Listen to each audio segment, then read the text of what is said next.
At 0347 local time on September 7, 2025, the largest drone swarm in history crossed into Ukrainian airspace. 823 unmanned aircraft launched from 6 different directions. 810 drones and 13 cruise missiles, all aimed at Kyiv's power grid. For the coalition defending Ukraine, this would all change in a matter of seconds. The first wave came from Bryansk, 90 kilometers from the border. Each Shahed cruised at 185 kilometers per hour with a 50-kilogram warhead. Russia was producing them at 170 per day from the Alabuga factory in Tatarstan. The math was brutal. Each Shahed cost $35,000. Each Patriot interceptor cost $3 million. Launch enough drones and you don't need to hit the target, you just need to bankrupt the defense budget. Inside Kyiv's Air Operations Center, the threat board lit up. 283 contacts from Bryansk, 156 from Kursk, 189 more from Primorsko-Akhtarsk. They were out of expensive missiles before the first Shahed reached the city. This is where Ukraine had spent 18 months preparing for a problem everyone said couldn't be solved. Except Ukraine had found a different equation. 3 minutes after first contact, 1,500 interceptor drone operators received target assignments through the Delta system. Acoustic detectors picked up the Shahed's moped engine sound. Radar tracked altitude and bearing. Electronic warfare units identified jammers. All fused into one display that coordinated the entire defense before the enemy closed half the distance. The interceptors were FPV quadcopters built in garage workshops. 3D printed airframes with off-the-shelf motors. A tube the size of a thermos with 4 rotors and a 500-gram charge. At top speed 300 kilometers per hour. Cost to build $2,000. The Wild Hornets called theirs the Sting. General Cherry called theirs the Bullet.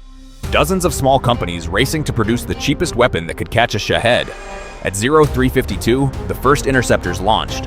Pilots wearing FPV goggles watched their displays like video games, except the target carried enough explosive to collapse a building. The lead pilot locked onto a Shahed 8 kilometers out. He pushed the throttle. 5 kilometers, 3 kilometers, 800 meters, and he could see triangle wings silhouetted against the pre-dawn sky. Impact. 15 seconds from launch to kill. 1 contact down. 809 to go. This is where the economics flipped. Russia had been launching Shaheds since October 2022, betting volume would overwhelm defenses. For 2 years, it worked. A Ukrainian air defense burned through Patriots, NASAMS, IRIS-T rounds. The missiles worked perfectly. They just cost too much. By mid-2025, Ukraine was producing 100,000 interceptor drones per year. Production models rolling off assembly lines in Dnipro, Kharkiv, Lviv. Volunteer organizations that started as hobbyists scaled into defense contractors. The Digital Transformation Ministry coordinated everything in real time like Amazon's logistics network. On September 7th, those interceptors destroyed 70% of the Shaheds over Kyiv. Cheap drones killing cheap drones while expensive systems stayed in reserve for cruise missiles. 60 Shaheds made it through. They hit a government building, damaged 3 districts, killed 4 people. But 750 drones destroyed meant 750 targets that never reached the power grid. What every Shahed shot down was data. Analysts studied footage, identified weaknesses, updated tactics. Within weeks, manufacturers built faster interceptors to chase jet-powered Geran 3 variants Russia fielded in response. The Geran 3 hit 550 kilometers per hour, outrunning first-generation quadcopters. So Ukraine built the JEDI, a vertical takeoff interceptor with a small explosive charge. Close proximity detonation. The blast fragments just needed to shred the Geran's control surfaces. While Kyiv played defense, Ukraine's deep strike program went on offense. On June 1st, 2025, Operation Spiderweb launched 117 drones at 5 Russian air bases simultaneously. Belaya, Dyagalevo, Ivanovo-Severny, Olenya, Ukrainka. 5 time zones apart. The drones launched from trucks that had been smuggled into Russia weeks earlier. Drivers thought they were delivering wooden cabins.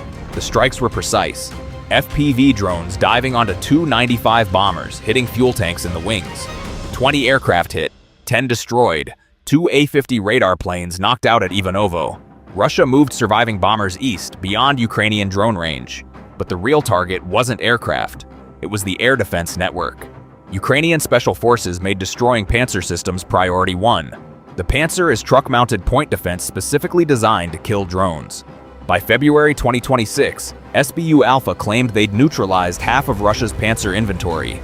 Each system cost $15 to $20 million. Each one destroyed opened a corridor for more drones. On March 16, 2026, Russia's Security Council admitted no region was safe from Ukrainian drones. Yes, they lacked air defense forces for continuous coverage. Every destroyed Panzer made the problem worse. The degradation was incremental but cumulative. Ukrainian drones were pulling the network apart piece by piece. Between February and March 2026, Ukraine launched 110 separate strike packages. Energy infrastructure, military factories, ammunition depots, oil refineries burning across southern Russia. Some nights, Ukraine launched more drones at Russia than Russia launched at Ukraine. The numbers had flipped. In December 2025, Ukrainian drones hit 106,859 targets, a 31% increase over November. 128 air defense systems destroyed. 35,000 Russian troops killed or wounded by drones in 1 month. Verified kills with video footage. Ukraine's goal for 2026, 50,000 to 60,000 Russian casualties per month. Over a year, that's half of Russia's deployed force. The compensation math was brutal. 15 million rubles per killed soldier. December alone cost Moscow 500 billion rubles in death benefits, plus 300 billion for recruitment. Financial pressure on top of manpower pressure on top of equipment losses. By January 2026, Ukrainian drones were over Moscow daily. Not symbolic strikes, systematic attacks. Every single day. Airports shutting down. On January 4th, 200 flights delayed or canceled. The war was no longer something happening far away. The war was directly overhead. Ukraine didn't just invent cheap drone defense, they proved it works.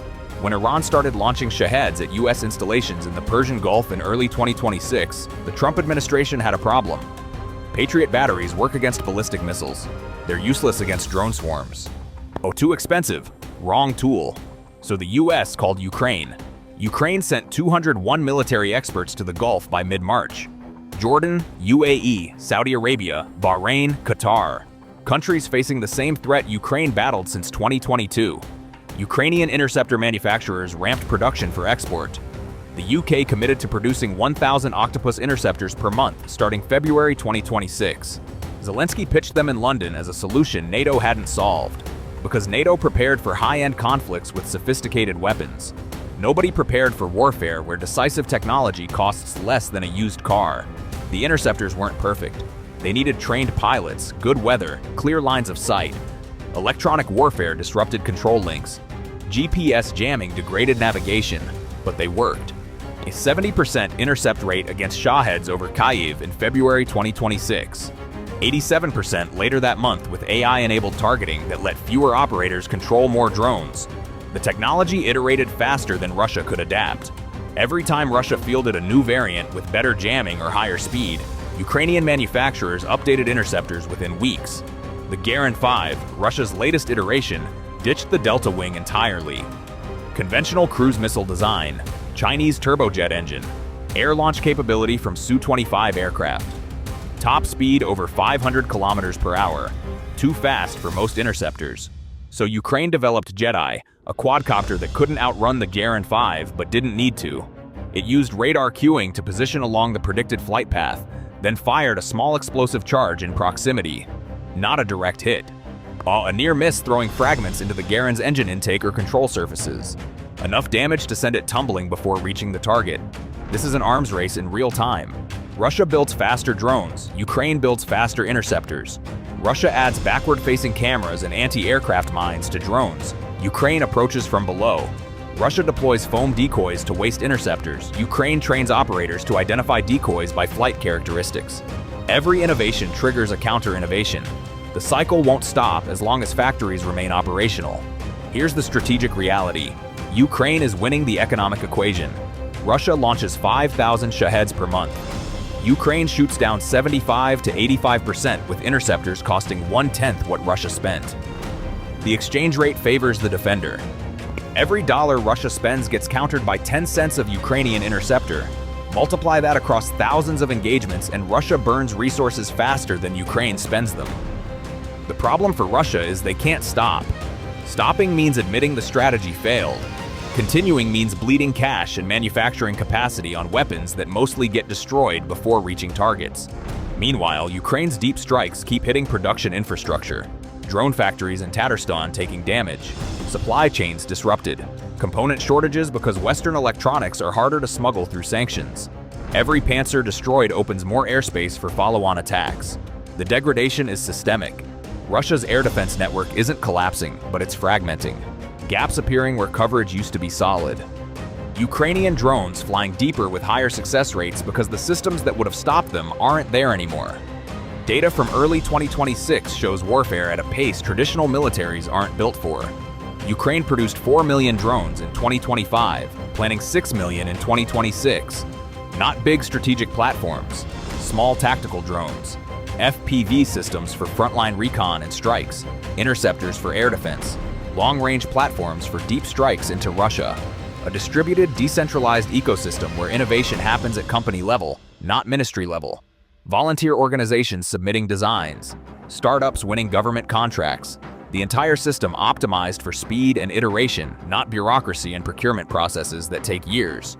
What made them lethal wasn't the hardware, it was the operators. Ukraine trained FP5 pilots since 2014. Veterans, volunteers, teenagers who'd grown up flying racing drones. The learning curve was steep but manageable. Give a skilled crew 20 platforms, and by the 20th successful strike, they're effective hunters. And Ukraine needed hunters, not just for defensive intercepts around Kyiv. For offensive strikes deep inside Russia where the mission wasn't to defend infrastructure, it was to destroy it. Russia tried matching the tempo, the Rubicon drone formation, new facilities at Izhevsk electromechanical plant producing Garpia drones with Chinese components. But they're playing catch-up. Ukraine had a 2-year head start learning what works and what doesn't. You can't shortcut that knowledge. You can't buy the institutional experience of thousands of operators in combat since 2022. Yes, and you can't outproduce an opponent whose entire defense base reorganized around cheap, scalable systems while you're building expensive platforms designed for a different war. The commander of Ukraine's first unmanned systems center, callsign Charlie, said in December 2025 that a night with 1,000 Ukrainian drones attacking Russia is coming soon. Not 110 separate strikes. 1,000 platforms in one coordinated attack overwhelming air defenses across multiple regions simultaneously. The infrastructure exists, the drones exist, the operators exist. The question is when, not if. For anyone watching, the lesson is clear. Modern air defense isn't about expensive missiles. It's about cheap drones networked into systems that detect, track, and intercept threats faster than they reach targets. Ukraine built that system under fire. Beta! Iterated in combat, proved it works at scale. Now the world is catching up. Countries that don't adapt will keep burning million-dollar missiles trying to stop $1,000 drones until budgets collapse or they build what Ukraine proved possible. Defense where cost favors the defender and volume doesn't guarantee success. This war isn't over, but the drone war within the war has been decided. Ukraine found a way to make cheap technology defeat cheaper technology while preserving expensive systems for threats that actually require them. That's the innovation everyone else missed while focusing on tanks and artillery. And that's why Ukrainian drone operators are now deployed across the Middle East, teaching other countries how to survive a threat the West spent decades ignoring.